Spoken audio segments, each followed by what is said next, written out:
Hello, I'm Tony Curtis. Welcome to Laserlight's Special Edition Classics, presentation of Jimmy Dean. The film you're about to see is a special treat for Jimmy Dean fans. Shortly after his death, a memorial documentary was made about Dean's life and tragic death. In the documentary are revealing interviews with his family, friends, and others who knew and worked with him. Oddly, Dean's father refused to contribute anything to the documentary on his famous son. Apparently, there was some trouble between the two, brought about, I think, when the father gave his son at age 9 to the care of a distant uncle and aunt. But whatever the case, there was, in fact, a coolness between the two. One further note on that issue. The people who did participate in the documentary consented only after the producers agreed to donate 5% of the profits to the Jimmy Dean Memorial Foundation. Today, Jimmy Dean's legacy continues. The only other performers who, in death, have become larger than life are Elvis Presley and Marilyn Monroe. But don't tell them that. Curiously, their deaths were also premature. In the meanwhile, James Dean has become many things to many people. His posters still decorate the bedroom walls of many young girls and many old girls. Guys, consciously or unconsciously, emulate Dean's detached insolence. Anyhow, it's now movie time. But first, we're going to show you a trailer to Dean's best-known film, Rebel Without a Cause. Then we'll go straight into our Jimmy Dean documentary, and then after the show, I'll be back to wrap it up, okay? So enjoy it. Sit back and enjoy it.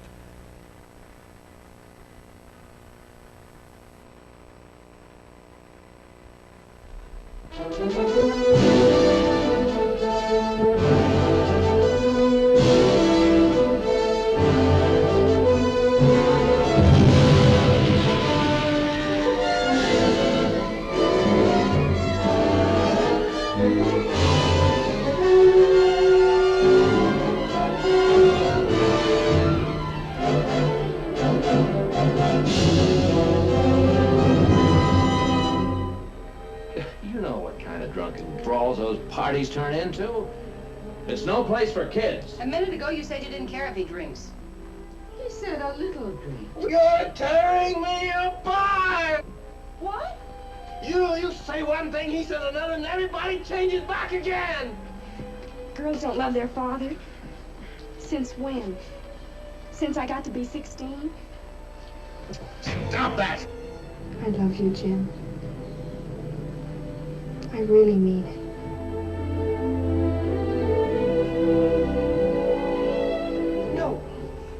No, I don't want you to go to the police. There were other people. Why should you be the only one involved? But I am involved. We are all involved. Mom, a kid was killed tonight. This is all going too fast for me. You better give me something.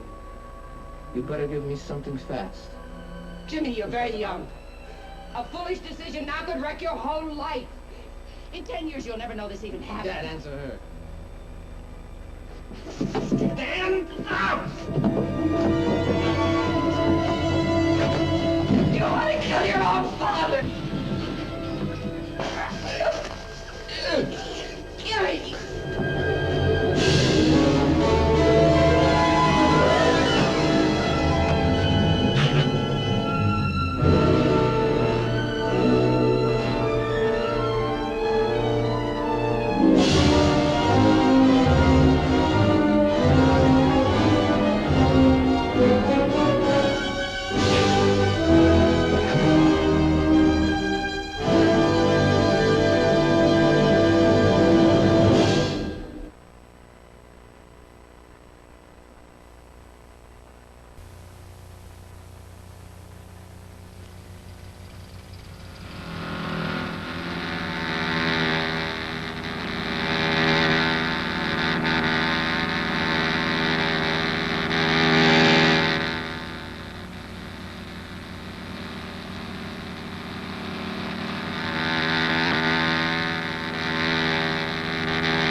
James Dean died today. He had lived with a great hunger.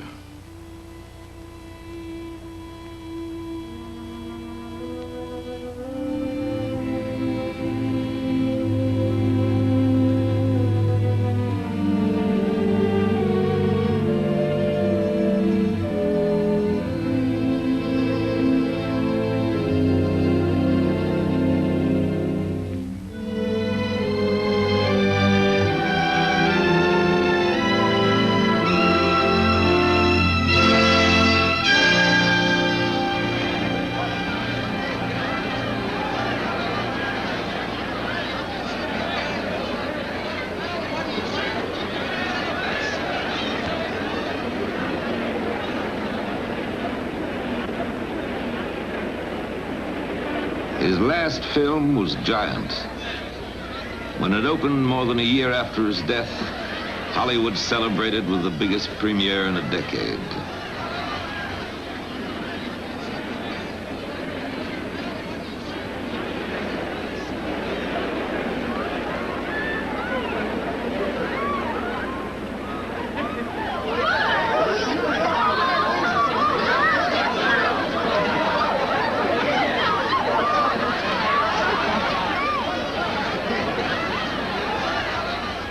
James Dean was billed below two other stars, but the night belonged to him. As the picture opened, at the first runs in the neighborhoods, everyone came to take a final look and gave him an ovation each time his face appeared.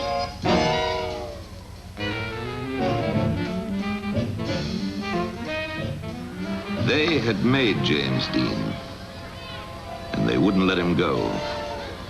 To keep him close, they made a legend in his name.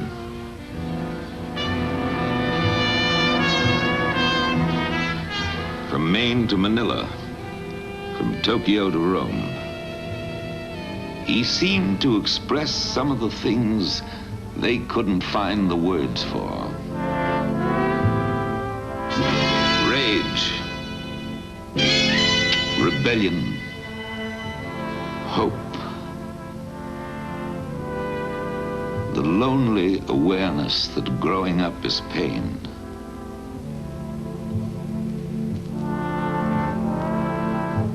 They wore what he wore. They walked as he walked. They played the parts they saw him play. And they searched for the answers they thought he was searching for. Some found a kinship they had never known before. Youth mourned itself in the passing of James Dean.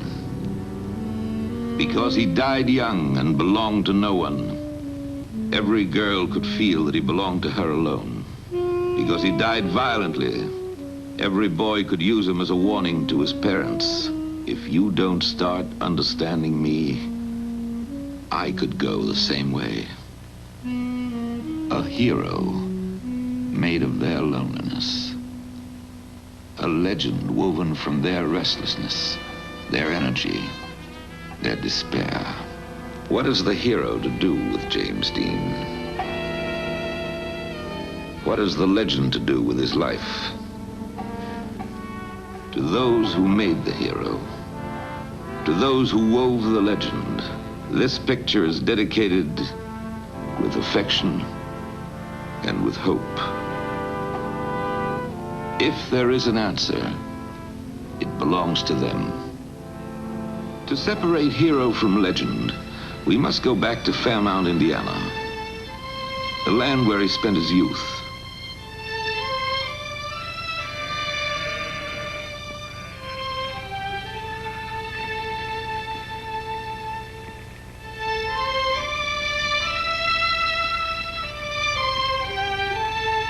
A Hollywood newsman once asked whether Fairmount is a quaint little town.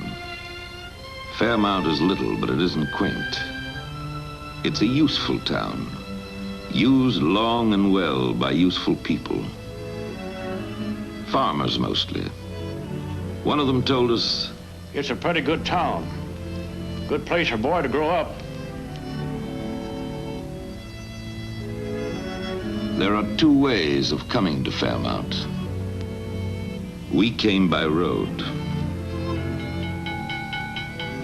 Jimmy Dean came by rail. He was 9 years old.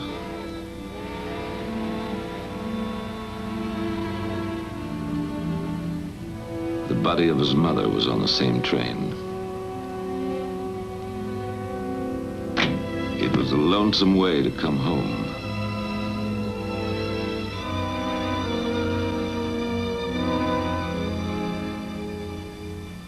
For the years of his life, Jimmy looked to this town and the farms around it as his source and his beginning. A quiet land to come home to, a place to replenish himself. The road he traveled that first day became an artery of his life. It lies between cornfields and meadows, passes close to the Quaker church where he prayed, passes Mr. Carter's motorcycle shop, where he learned about speed, and the cemetery with its generations of Winslows and Deans. The road comes at last to the heart of his childhood, the Winslow farm, home of his aunt, Hortense, his uncle Marcus, and his cousin Marky. The farm seemed strange to him at first, and the house seemed very big. He was left by himself to get over his grief. He woke up crying from a nightmare. He was dreaming of his mother. He would always dream of her. Mr. Winslow? Yes? How big a farm have you got? 350 acres. What crops do you grow? Mostly corn and some oats and some hay. And Jimmy was raised here. Yes, came here when he was 9 and left when he was 18. Was he much help on the farm? Very good help with machinery and was very good with livestock up till his junior year of high school. When did you first notice his acting talent? Well, I'd say his last year of school. When he spoke in the National Forensic League, he won the National at Peru, Indiana. Then he went on to Longmont, Colorado, and spoke in the National there. Have you any idea where his talent came from, Marcus? Well, I couldn't say about that. That's just like two sows, one having 7 pigs and one having 15. Why does it happen? What about this house? Is it old? It was built in 1904, and there's about 15 rooms in it. Would you care to go over and meet my wife? I want you to meet my wife, Mrs. Winslow. Mrs. Winslow, would you tell us why Jimmy came to live with you? Well, his mother died, and we had always thought a lot of Jimmy. And when we learned that his mother would not recover, we asked for him. We have read where he was sort of pushed off onto us, but that is not true. We wanted him. We were happy to have him, and he seemed to be perfectly satisfied. The older generations on the other side of town. Grandma and Grandpa Dean. Look here, what came today? Oh, isn't that beautiful? Where did that come from? Come from Japan. Look here what came yesterday.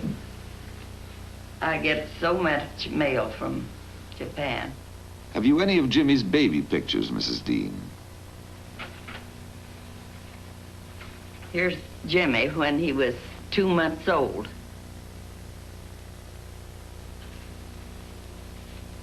And then here he is again when he was 2.5 years old.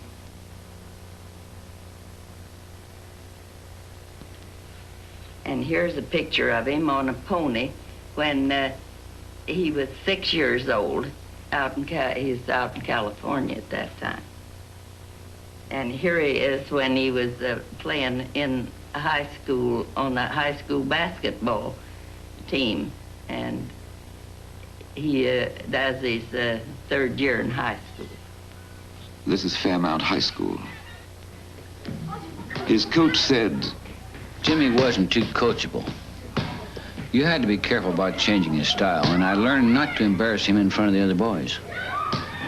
He racked up 40 points in 3 games. He had been an enormous baby, but for some reason he grew up to be a very little boy. And because he was little, he tried all the harder and made the baseball team and smashed the pole vault record for Grant County and quit.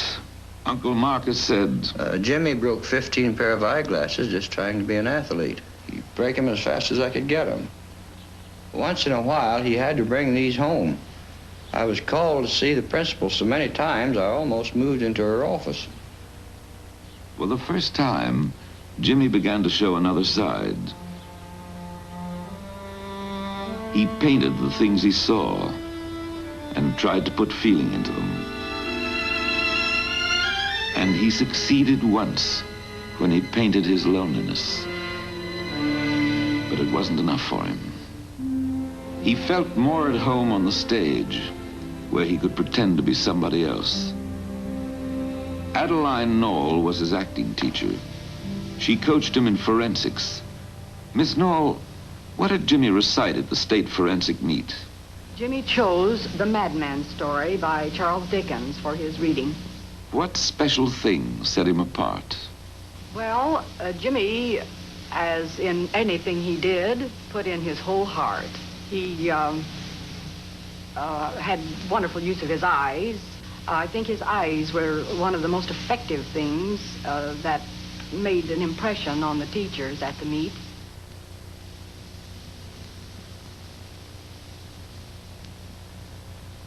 He won.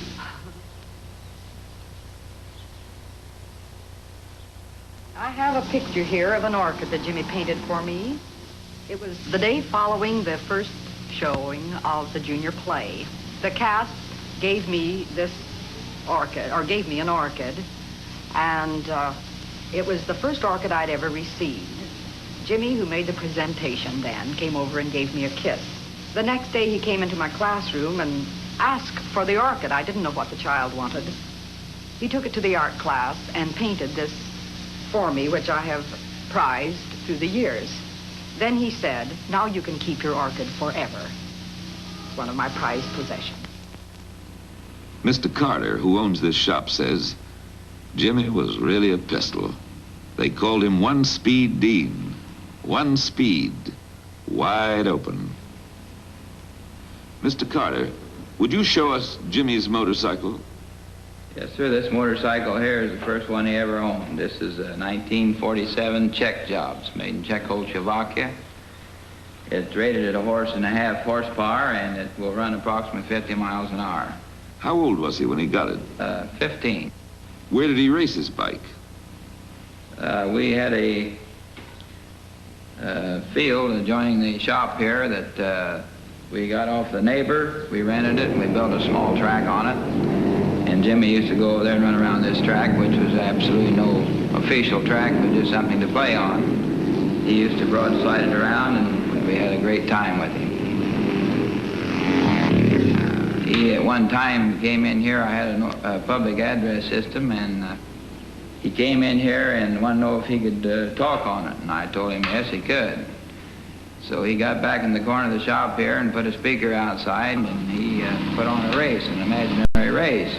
And he would line the fellas up on the track and tell what kind of motor they were riding, and tell about the takeoff on them, and about somebody broadsiding a little too much in the corner, and look out, they're going to fall, and he'd holler and then laugh and say, down he goes. He was really describing a race. He really had a great imagination. Bing Traster owns his own nursery on the south side of town. He and Jimmy had one thing in common, a sense of humor.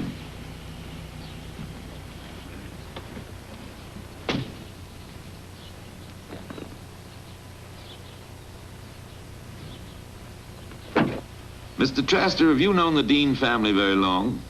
Yes, I was personally acquainted with 4 generations of the Dean family. Did you know Jimmy Dean? Yeah, I knew Jimmy Dean. He was one of the boys around town, and knew them all, of course, naturally. How did Jimmy impress you, Bing?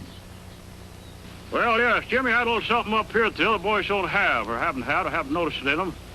The old Dean homestead is out here a mile and a half south where his father was born and his grandfather also lived there. And his boy, I don't know whether his grandfather was born there or not, but the great-grandfather lived there.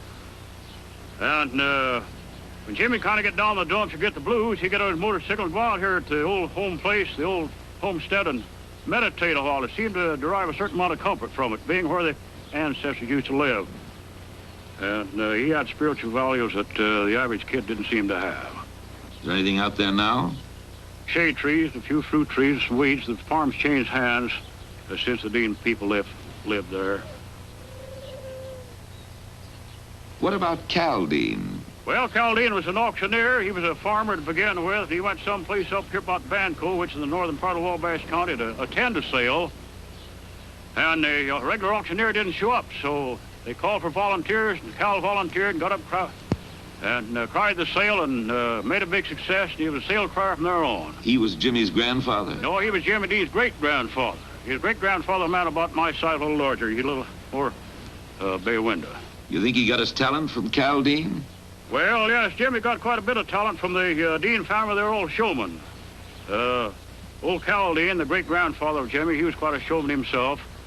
And old Cal Dean had a cousin who lived at Somerville. That's a town south about 5 miles. He was also a sale crier. And he was good getting off stories. Some a little off color and get by with them all right, kept the crowd laughing. And Cal could do the same thing. He seemed to derive a certain amount of comfort from it, being where the ancestors used to live. Season after season, Marcus watched him grow and gathered in his harvest. But of all the harvests his farm had grown, the most plentiful were his children, and he looked upon Jimmy as one of them. He seemed like a happy boy, not quite like the others perhaps, but not so remarkable either. A boy who liked his garden and was proud of the things he grew. A boy who liked to fool around with his little cousin Marky, who grew up to be his brother. A boy who liked animals because they accepted him as he was. And they were gentle. And who had a dog he named Tuck for reasons of his own. But no boy is exactly what he seems. And Jimmy had his own secret world. He left only 3 doorways for us to look into it. A tree in an empty landscape, which he turned to in his loneliness. A mother's grave, which he turned to in his questioning and in his dreams. And a clipping he saved to trace the steps of his fulfillment. These are the needs, it says. The need for love and security. The need for creative expression. The need for recognition and self-esteem. He made this statue and he called it Self. But it had no face.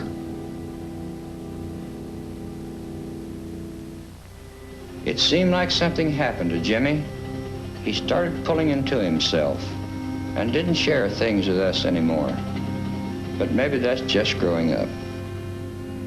Nothing he tried satisfied his hunger.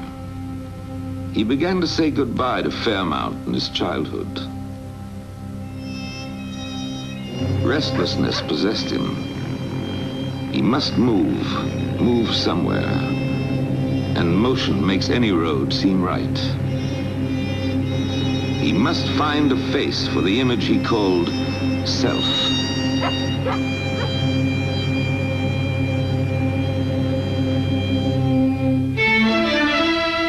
Every block in Los Angeles had more people in it than the whole town of Fairmount and all the farms around it put together. And none of them had ever heard of Jimmy Dean. He could be anything here. He looked down at the city and planned his strategy as he had often looked at a winter field and considered the crops he would grow. Maybe if he behaved like everybody else, he might belong somewhere and become something. and he came down the hill. He registered at UCLA, and he began as a model student. He was proud of himself, so he wrote a letter home. Here's a letter I got from Jimmy when he was going to school in UCLA out in California. He wrote that he was very busy and working awfully hard, and the semester just ahead was even harder. His grades were fine for a change. 4 B's, 1 C, and an A. He was taking lots of drama in school, and he had just landed a good part in a student play. And he said to his grandmother that he was really finding out one thing, that an actor must be an intellectual, which takes years to develop. If he was going to conform, he'd do it all the way. So he tried to do it royally and joined Sigma Nu. What's your position, Bob? I'm president of Sigma Nu Fraternity. I pledged the house in February 1952, and Dean pledged in September 1950. We looked through the files a couple months ago to see whether we had anything from Dean, and this is his pledge application. This is an application to the National.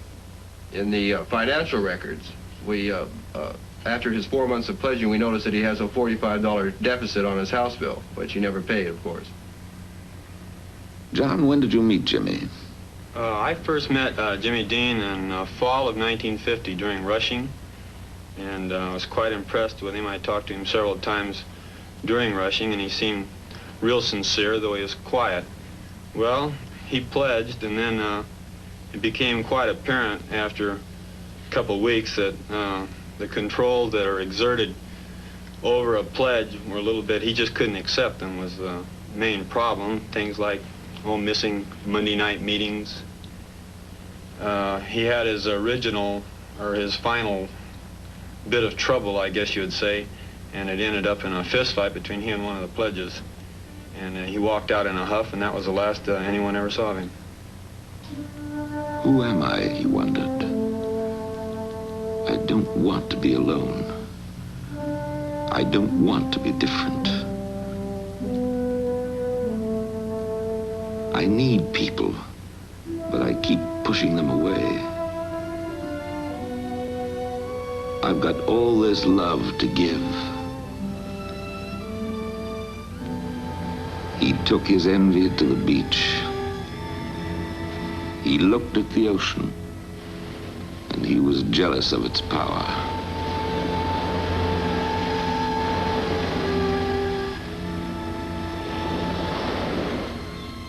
He envied the gulls for having found each other. He envied them their freedom and their solitary flights. Suddenly, he knew that as an actor, he could be the ocean and flood everything with his power. As an actor, he could be a gull and rise higher than any living thing.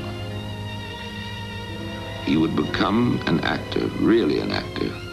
He would conquer New York and press the theater to his feet. Then he would come back and conquer Hollywood.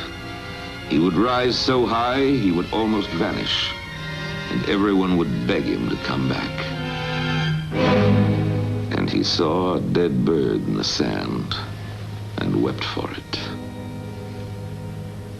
But he was on his way. Jimmy Dean was going to be somebody. He needed car fare to get to New York, so he did his first movie. It was filmed on the merry-go-round in Griffith Park, and Jimmy was an extra.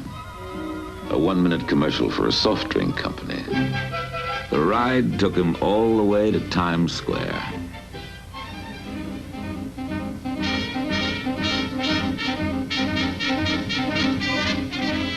The city showed him its 9 million faces, and he tried to absorb them all. He found them on subways, and in the bars, on the waterfronts, Greenwich Village, in places where it wasn't safe to go. He tried to feel what he thought they felt. I love. I belong to someone.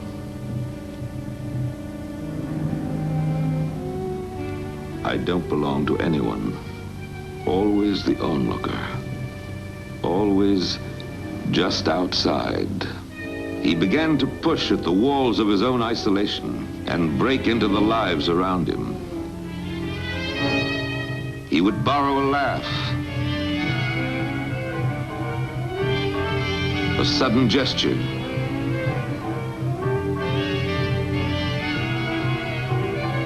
the droop of sadness. People were his food, and he ate them up hungrily to help him build his actor's face. His appetites were large, but he was never quite full. Neither was his suitcase. He thought sleep was a waste of time, and if he slept, he might miss something. Afraid of his solitude, afraid of his dreams. He prowled through the nights like a hunter.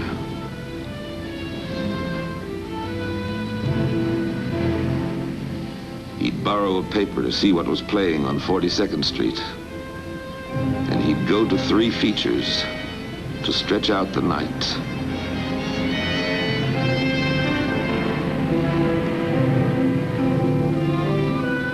Sometimes he'd register at a small hotel that was left behind when glamour moved uptown.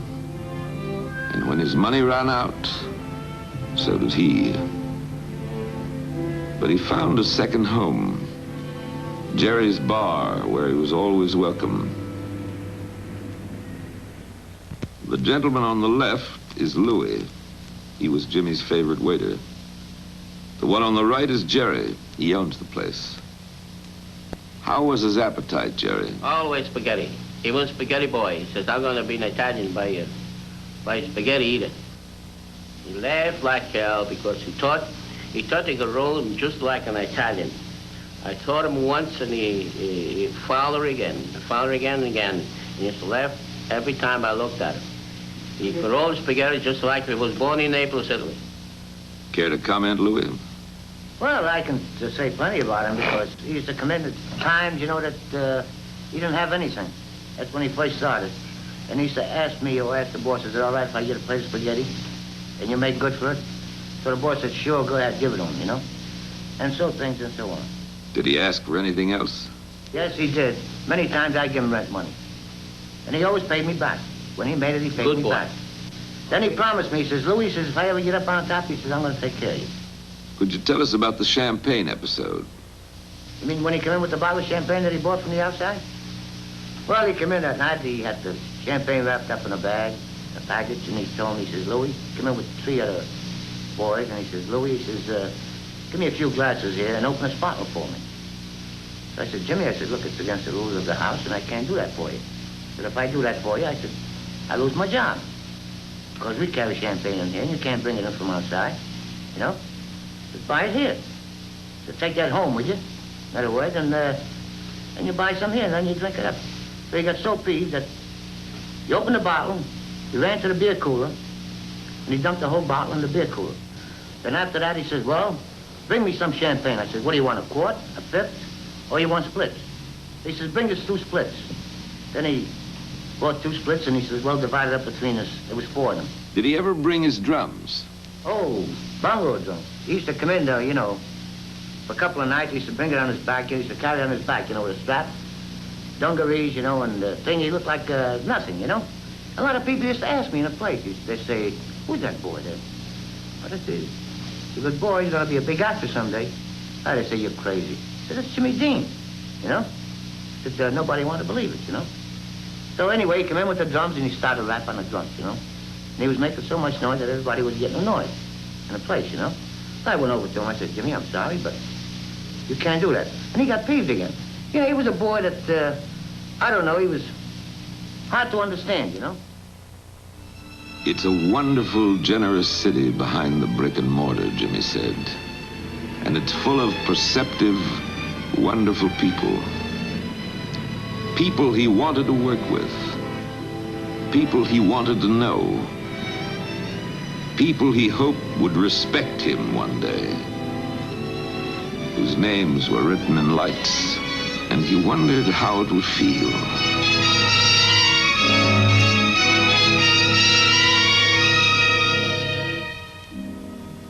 Leonard Rosenman was a young composer who later created the music for East of Eden and Rebel Without a Cause.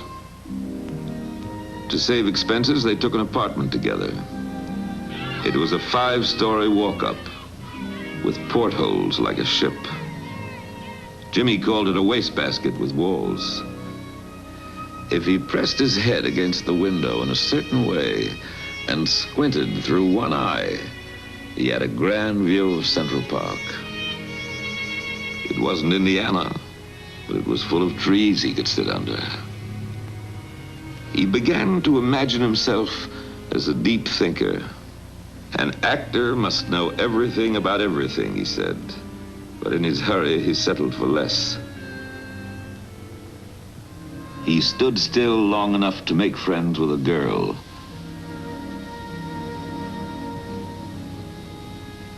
Arlene Sachs. I knew him. Once I told him I loved him, but he pretended he didn't hear. And then he said, "You can't love me," and I don't think anyone can yet. We listened to music together, Bartok and Schoenberg and Mozart.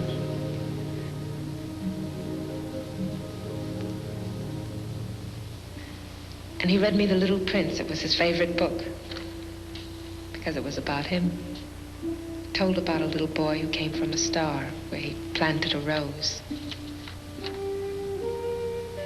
boy loved to look at the stars because he had faith that somewhere on one of them a single rose was hoping he'd come home. Then the little boy died. Well, once he was playing his recorder, he hit a wrong note and he burst out crying. That made me cry too. And all of a sudden he'd do something no one ever thought of doing before. So you'd have to laugh at that. And then I'd see his mind go away and hide somewhere, and I'd ask him what he was thinking. He'd say, "I'm thinking of my mother." And I'd say, "Do you miss her?" And he'd say, "Come on, let's get a hot dog." And we would. I always had the feeling I should open the window and say, "Fly, bird." He pounded the pavements looking for work. And he wrote letters home. And when he wrote to Aunt Hortense, he always started with, "Dear Mom." And he said he felt ashamed to be always needing something. But if she was going to send him a Christmas present anyway, he'd rather have the money. And he wrote to them all and said he could never forget what they'd done for him, and that he wanted to repay them by being a big success. And he'd try not to take too long. And he finally made it. Yes, one night, it was a Sunday night. I walked in a place and Jimmy Dean, it was a very stormy night outside, rain, and Jimmy Dean has got a pair of dungarees and a pair of sneakers, all soaking wet. And he got an open shirt and was a lumberjack, non-shaved, uncombed. He's drinking a double scotch. And Louis was serving him. I said, "What are you doing? Go to help yourself?" Which was a nice boy. He always took my advice. He says, "No, Pop." He says, I got to do something tonight. I want to look very natural. He said, and he was smiling at me. I said, "What are you going to do?" I told you he was doing something crazy. He says, "No, I got to do something in a little while that surprised you." So time came, he got up, he said, "Look, I'm going to be right back. He set the television at such station. We set this television, he appeared on G-Man in action. He's a drunken waterfront man. Just the way he got up out of my seat. Came back about 20 minutes late. He laughs like hell. Says, "Now you're going to buy me a double scotch. You'll have one with me. Is that all right?"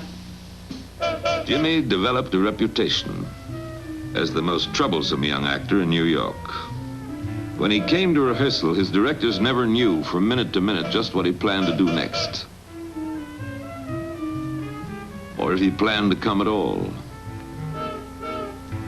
An actor said, "He plays my nephew, and I'm supposed to say you will forgive him if he acts a little strange.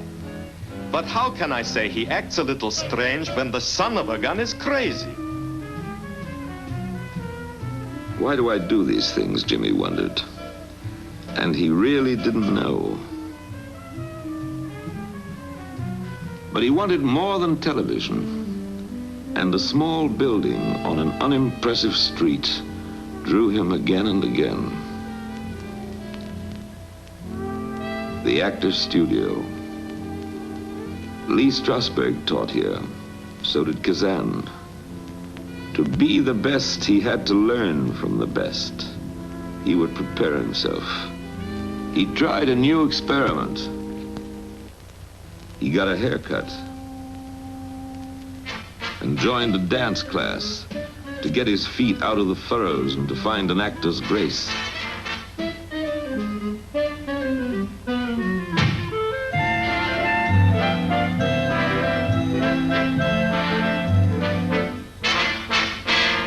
During this time of preparation, he met a taxicab driver, Arnie Langer, who became his friend.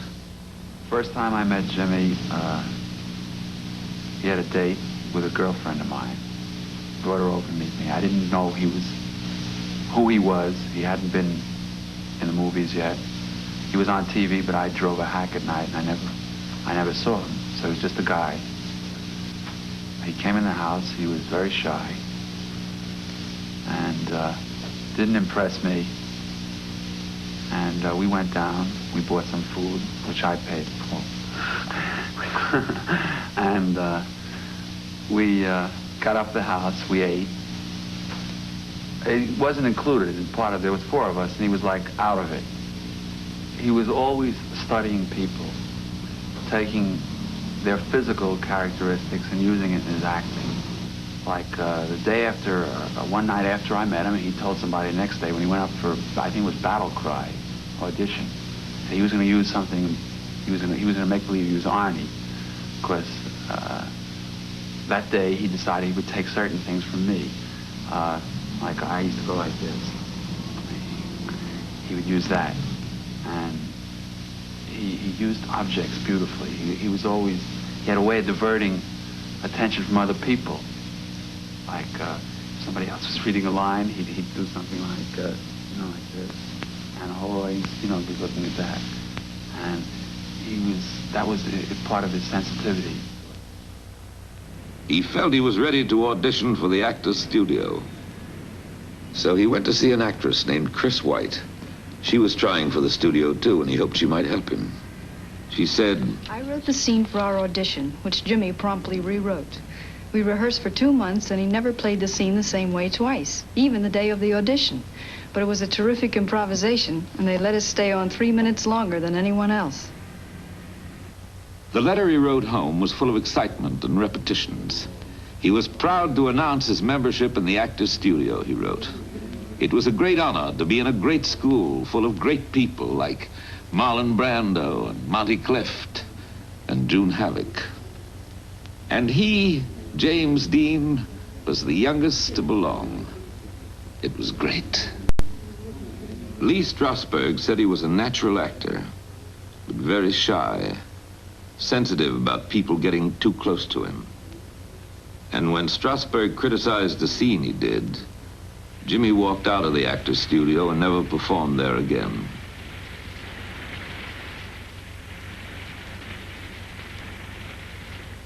He was offered a contract for his first Broadway play. Mr. Ross was in charge of press relations for See the Jaguar. Well, I'm afraid that Jimmy Dean's first bath of fire in the theater wasn't too glorious. The play opened on a Thursday night, I seem to remember, and closed on a Saturday night that same week. The critics didn't like it. The critics didn't understand it. His next performance was in Gide's The Immoralist by Ruth and Augustus Getz. Jimmy was part of an excellent cast. Geraldine Page, Louis Jourdain, and David J. Stewart. He played an Arab boy and had to perform a seductive, insinuating dance. The Arab boy lived in a date grove on the desert and came between a husband and his wife and destroyed them both. On opening night, the critics greeted him as a brilliant and promising young star. And he remembered the ocean he had envied and the seagull in its flight. And he knew he had found his power.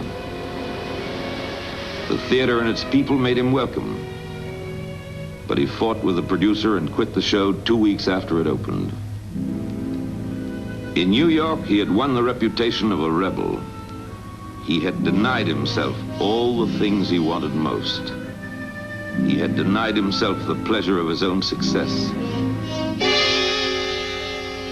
The respect of people who had been his gods. He had denied himself. Why do I destroy the things I build, he asked. And he sat under a tree in Central Park and wrote a letter to his cousin Marky to thank him for some drawings he had sent. But he was really writing to himself. Dear Marky. We asked Marky if he remembered what Jimmy wrote to him. And this is what Marky told us.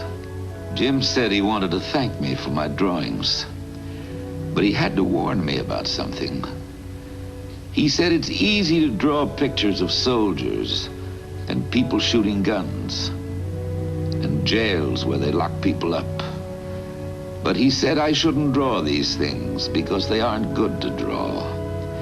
He told me that I live on a land that God has blessed, with trees and rivers and the ocean, and all the animals I see, and houses where people can open the door whenever they want to. He said these are the things to draw, and all I have to do is look around to see. And Marky told us how Jimmy had ended his letter. These things are harder to draw because they are harder to grow. My love to you, Marky. Jim. And he went up to the Upper Bragg to see Jimmy. Went to California to make pictures. When was the last time you saw him, Louis? The last time I saw Jimmy is when he went to California. He went to Hollywood to make the big picture, you know? That was the last time, and then we had a nice party there for him. A lot of people used to ask me in the place. They say, who's that boy there? I said, it's Jimmy Dean. You know, he was a boy that, I don't know, he was hard to understand, you know?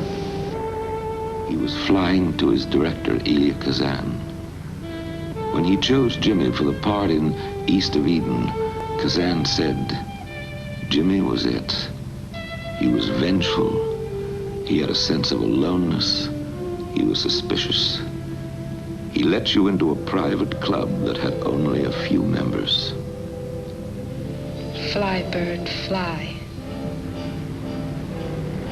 Fly, bird.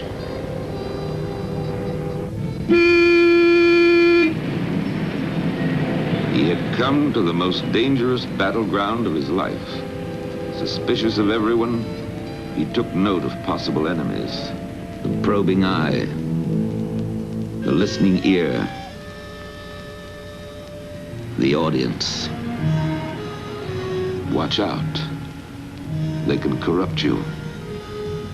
They can pick you apart and put you back together. They can make you change. He moved into his studio dressing room. He kept a revolver, which made him feel safe. But they found it and took it away.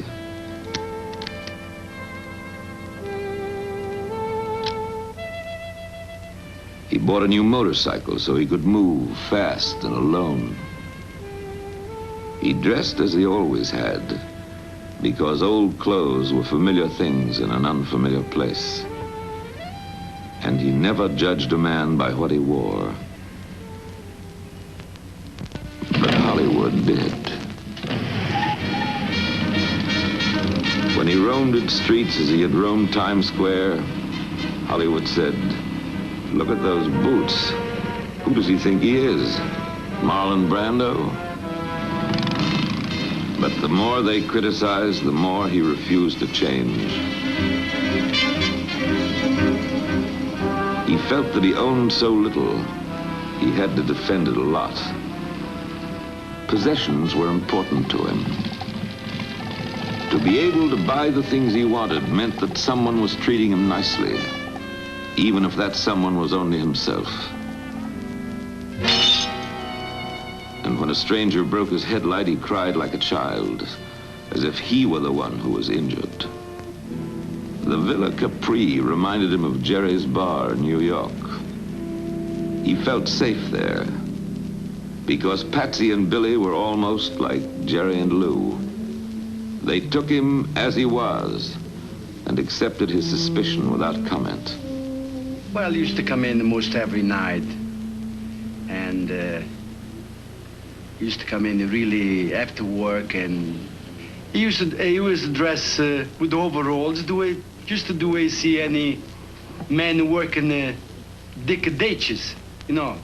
Nothing fancy. In fact, I never saw him dressed up good, really. Did he have a sense of humor? Yeah, very much. In fact, sometimes he used to come in at night and sit down on this booth and talk a few words in Italian. He liked to talk Italian too, you know, a little bit. He tried to learn Italian a little bit. And sometimes we don't have no table, we were so busy, he used to go and eat in the kitchen. And never bother him nothing. This was a really fine man, a fine boy. Nothing about him. We get most of all the stars in Hollywood, and Jimmy, being here almost every night, used to meet them all here. And he was quite a favorite of these stars. Milton Berle, Sammy Davis Jr., and he tried to believe it when they said they liked him.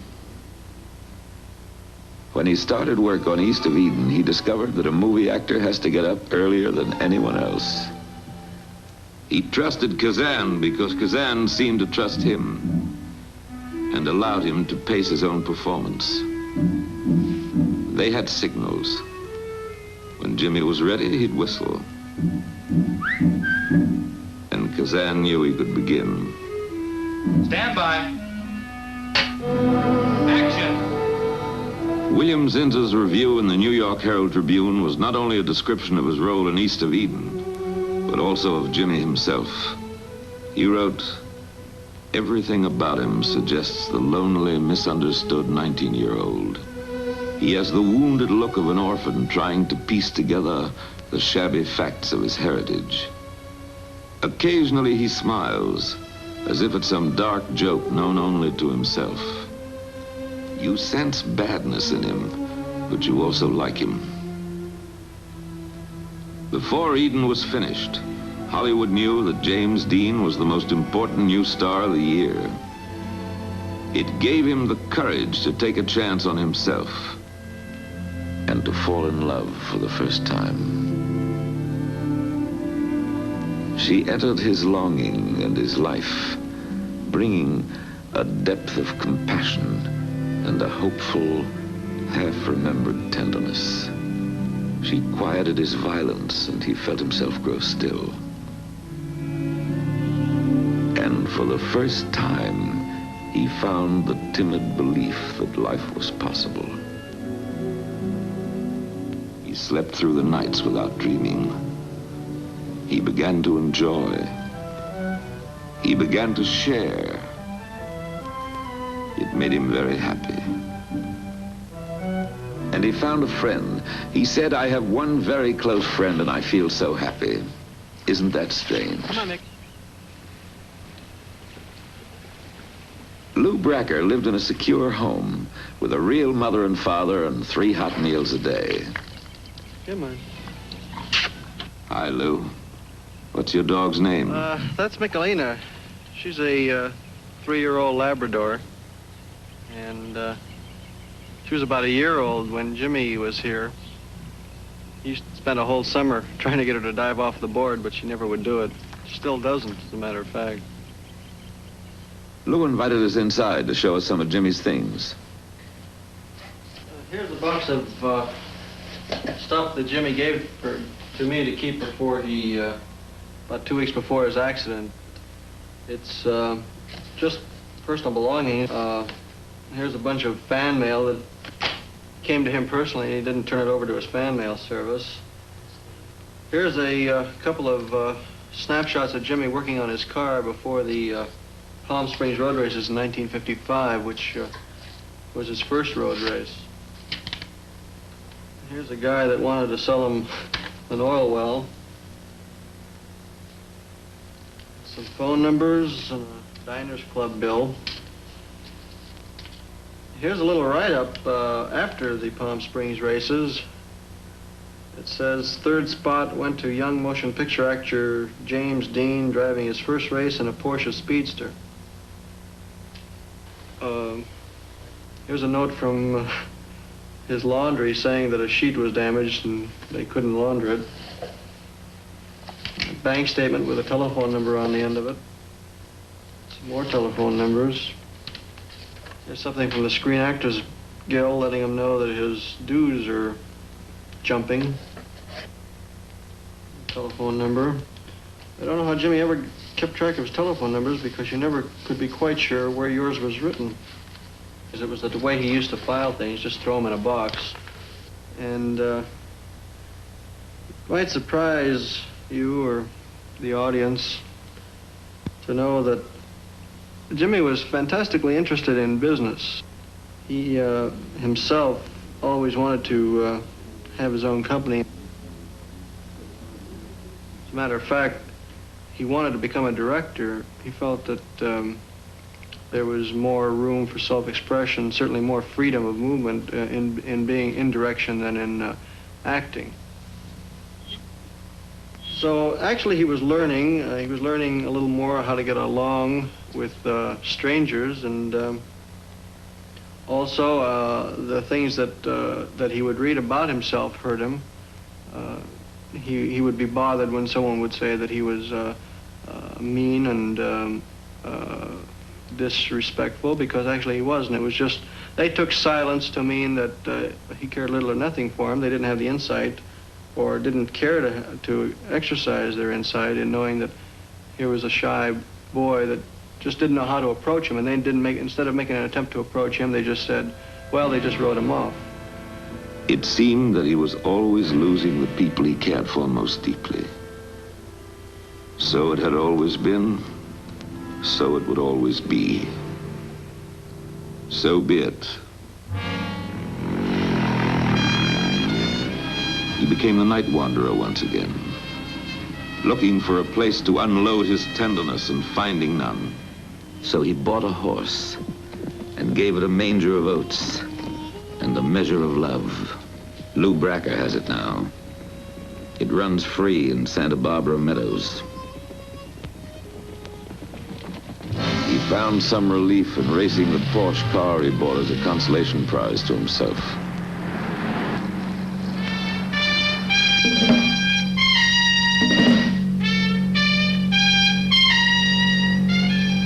In his drums,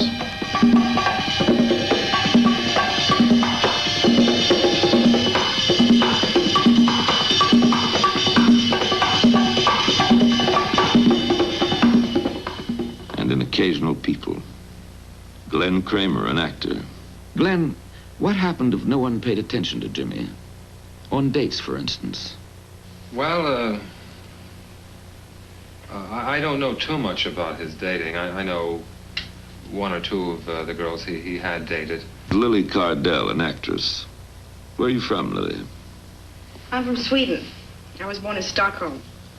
What was he like with you? Well, now and then we could go into a restaurant like Villa Capri, for instance, which was our favorite place to dine, and we could all of a sudden just leave the table and go away without any excuse or anything and move over to some old buddy of his and start talking about cars or something like that and be gone for half hour. And he was also very moody. He could one minute be deep in thought about something and just snap out of it, and the next minute he could be up on the floor dancing, laughing, making some joke of some kind, you know. And it was just no use of getting mad at him for that kind of thing, because that just didn't do any good. You just had to understand that that was the way he was. That was the way he was. Nick Ray, the director of Rebel Without a Cause, knew what Kazan meant when he said Jimmy belonged to a private club that had only a few members. And he had his own way of winning the boys' trust. He took them to meet the rebels, so Jimmy could find the reality of young Jim Stark, the character he was about to play. Rebel Without a Cause was a drama of rage.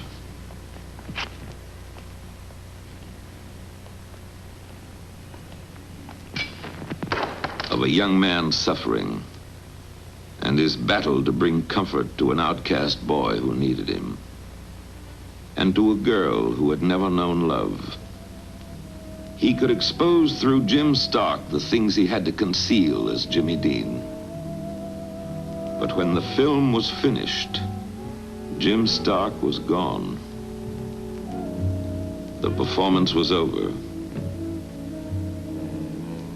Success was nothing more than the concealing leaf which covered the tree of his loneliness. And after every job, the tree was bare, and winter returned to chill him. He knew that he could never hide from pain. But if he kept busy, he might forget it. So he threw himself hopefully at each new day and tried to connect with life. He tried to record life with his camera. He became interested in bullfighting because he fancied himself a matador, the solitary figure who brought danger to its knees.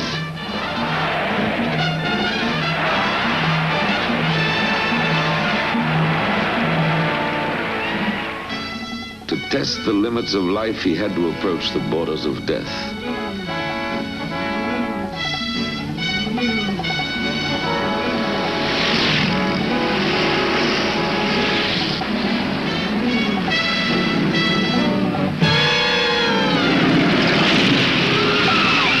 He beat out the rhythms of his life on a drum. And he laughed. His days thundered with the roar of his experiments.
Echoes of the thing he never found, the thing which kept escaping him, the thing that had no face,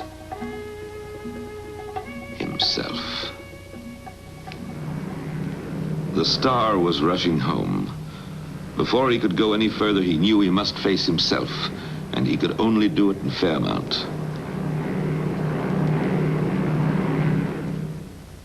He must know why he found no happiness in his own success. Why he seemed always to lose the ones he loved. A writer friend had spelled out the question for him just the week before. They were having dinner together.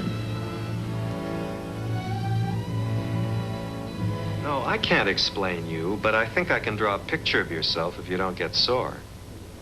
See, that's the thing we all have that we don't want anyone to see. It's very tender, our secret self, if you want to call it that. And that's the thing we have to protect. Now, most of us put a wall around it. Mirrors like this, see? If we don't trust people, we use it to keep them out so they can't hurt us. But you, look what you've got. Mirrors aren't enough for you. You've got to have this too, a second wall. And it's all covered with thorns and spangles and shockers to dazzle people so they say, boy, he's really a hot apple. Look how interesting he is. Here you meet a director you really respect, and you do some darn fool thing that scares him off. Here you meet a businessman, and you say, gee, I'd like to be a businessman. Here you meet a composer, and you say, man, if there's one thing I want to be, it's a composer. So you're a businessman and a sculptor and a bullfighter and a composer and all those things. But that's not you. You never give anyone a chance to really like you or not like you because you never even let them in to see the first wall. You never say, hey, step right this way and see the real Jimmy Dean. So what's hiding in the middle, Jimmy? Why do you shut people out? Why don't you think you deserve anything? You think you're so dull that if they get inside they won't find anything and they'll walk out on you? Is that why you run out on them before they get too close? Do you think you're empty, Jimmy? Is that why you're so scared? So Jimmy told his writer friend that the one thing he really wanted to be was a writer. And he flew to Indiana.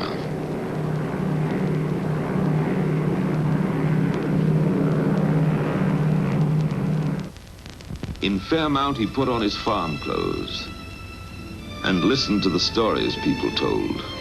Stories about himself as a boy. And the old feelings came back. The empty feeling of being the outcast. He went back to his old high school. To deserve his success, he had to believe in his talent. But nothing the critics wrote could make him feel he had the right to be called the genius boy that everyone said he was. Maybe if he could discover some talent in his family, he might believe. He made this tape recording secretly.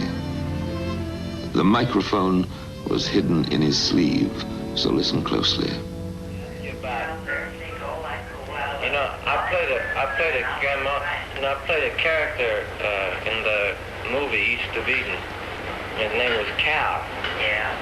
And I read that just before it come out here, the whole story. Well, I wanted to ask you, you know, I went by the cemetery and there's a name out there, you know, my great granddaddy, and his name's Cal Dean.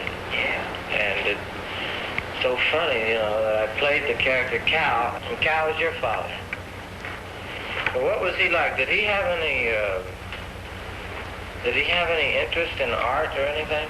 No. You know, arty kind of kid, or what kind of guy was he? He's an auctioneer, one of the best. He was one of the best auctioneers ever I've heard, and I've heard hundreds of them.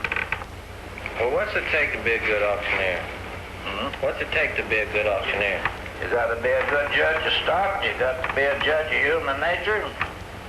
You've got to have a talent of it. Well, do a little bit of it. How you do? Suppose you start with $5 on that. You say 5, 5 and a quarter. Who give me 5, 5 and a quarter? How's it go? You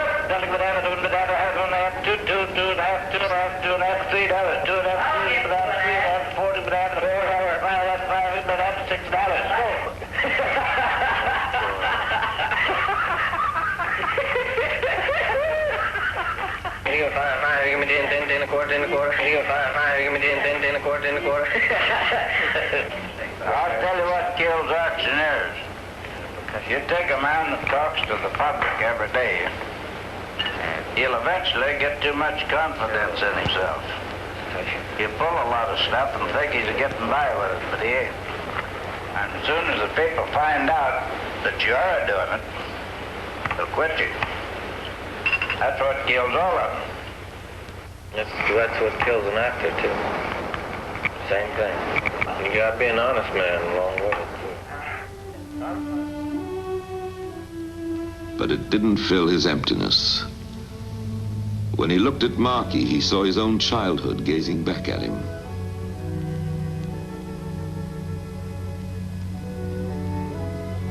And he could give the boy the same affection he wanted others to give him.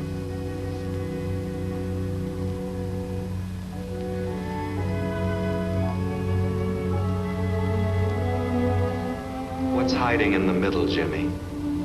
Why do you have to shut people out? Why don't you think you deserve anything?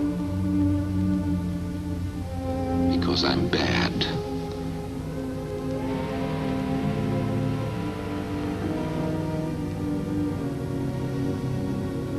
She wouldn't have died on me if I hadn't been bad. She would have loved me and taken care of me.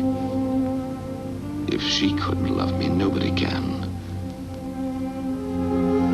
I've been bad all my life, so I've never deserved anything good. But these feelings belonged in his childhood. As a man, he knew that he had never been bad. His mother had loved him. She died because she had to, and it hadn't been his fault.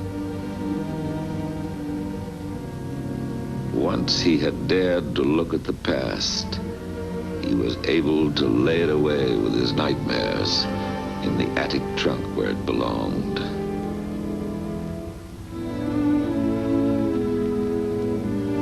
He looked at the statue he had made, and he saw that the face he was searching for had always been right there. A good face. A nice face. He knew he need no longer be ashamed, because there was more than emptiness inside. Now it was almost possible to believe what people said of him. And he showed everybody in Giant, showed them that for all his evil, a man can still contain beauty. Showed them the things he had learned as a boy, how to pace off a field, as his Uncle Marcus had taught him. He could accept his stardom now. It was his right to have it. When he came back to Hollywood, he used his new position to make a traffic safety film for television. How fast will your car go? Oh, an honest miles an hour. Clocked, it run about 106, 7. You've won a few races, haven't you? Oh, one or two. Where? Well, I showed pretty good at Palm Springs. I ran at Bakersfield. People say racing is dangerous, but I'll take my chances on the track any day than on a highway. Well, Gig, I think I'd better take off. Oh, wait a minute, Jimmy. One more question. Do you have any special advice for the young people who drive? Take it easy driving. The life you might save might be mine. You know? And he bought a new car. Jimmy, and I believe it was his mechanic or his other driver were sitting here in the last booth over there, and he was telling me about he's going up to, I don't recall the name of the town. I think it was in Bakersfield or somewhere up in that way, for this race. And Carmen, our chef, said, well, Jimmy, we won't see you tomorrow, so I'll make you something to eat. And following day, I believe it was right. The road to Salinas follows the bottomland. It rolls past the hills of the Diablo Range. Giant was finished, and he was allowed to drive again. He was going to race his brand new car.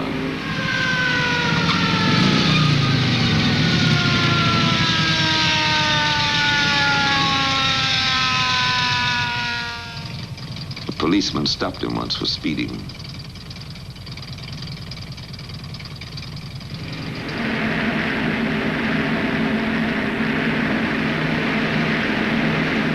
And he had paused to stretch in the sun and drink a cup of coffee at a truckline cafe. He felt good. He knew someone would feed his cat while he was gone. He knew his horse was out in comfortable pasture. But he couldn't remember if he had made his bed or left the breakfast dishes in the sink.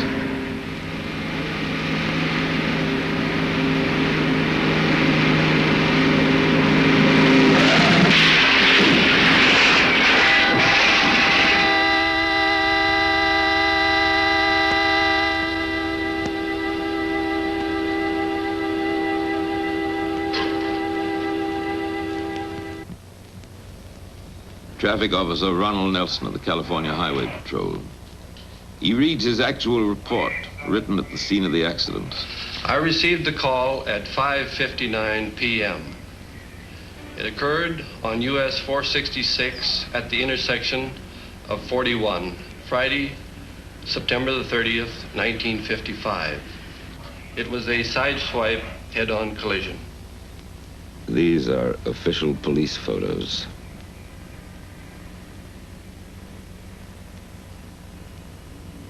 There were 2 persons injured and 1 killed. Number 1 injured was Donald Gene Turnipseed, driver of vehicle number 1. Number 2 injured was Rolf Witherick, a passenger in the Dean car. The dead was James Byron Dean, DOA, or dead on arrival at the hospital. He returned to his source and his beginnings. A quiet land to come home to. A place to replenish himself. Marky said, He came back here about 5 times, if you want to count this one. the town was silent. The minister said, His brief career was as bright as a meteor which flows like a golden tear down the dark cheeks of night. His pallbearers were his basketball team. Of all the harvests the farm had grown, the most plentiful was the boy himself. What is the summation of this life? The less than 300 months of time it took to spend itself. The 24 Christmas trees it saw. The thousands of mornings it looked out upon. The legacy of art it left, and stamped with its own signature. What can we say of him?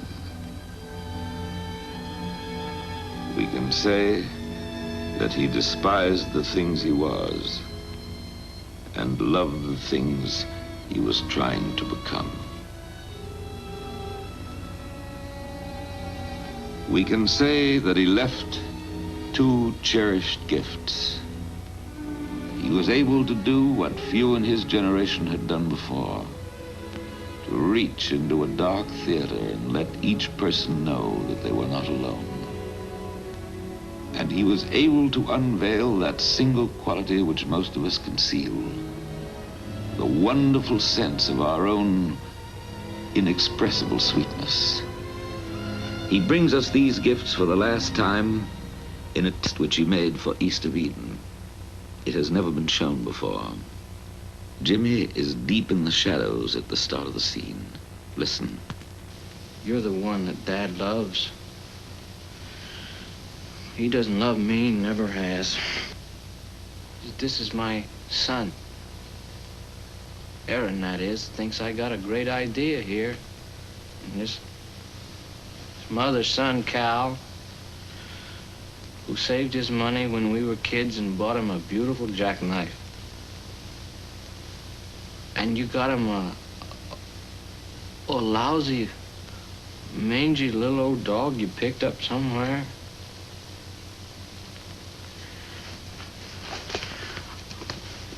Well, he loved that dog, Aaron. He didn't even say thank you for my jackknife. Didn't say nothing.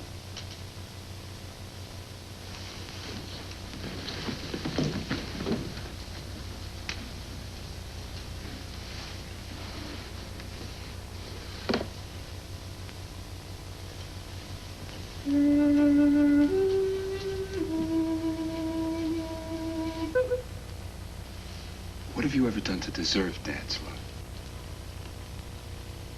What I mean is, well, like, who used to be decent to him and try to make things halfway pleasant?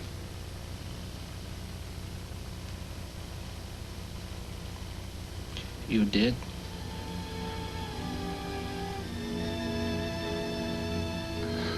And what have you done? Ever since I can remember, you've growled at him and snapped at him.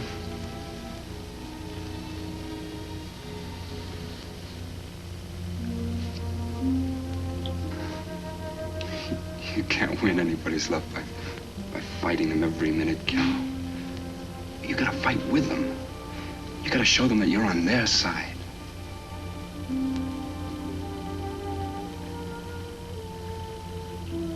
Cal, why don't you give Dad a chance? Why don't you show him that you love him? How? It's so easy. Just tell him. Show him.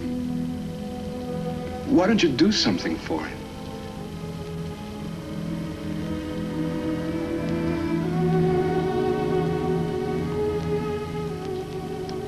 It's so easy. You'll see it's the simplest thing in the world.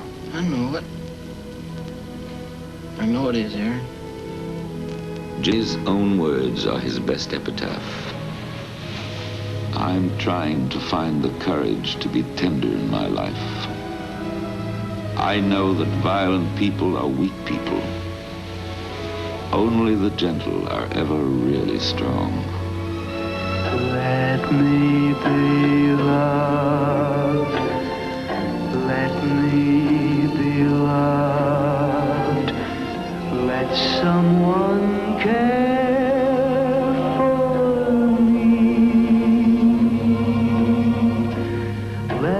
Someone offer her hand, and please let her heart understand. Once someone smiled, looked at a child, and love was there to receive. Life was so wonderful then.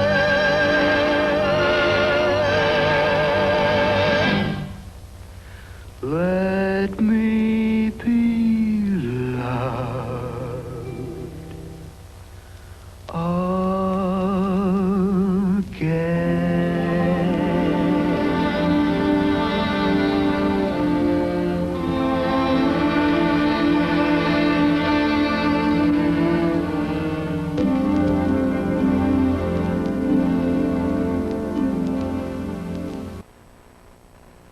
We hope you've enjoyed the Jimmy Dean program. And when you visit your video store again, look around for Laser Light's other Jimmy Dean videos, plus other special edition classics from the golden age of Hollywood.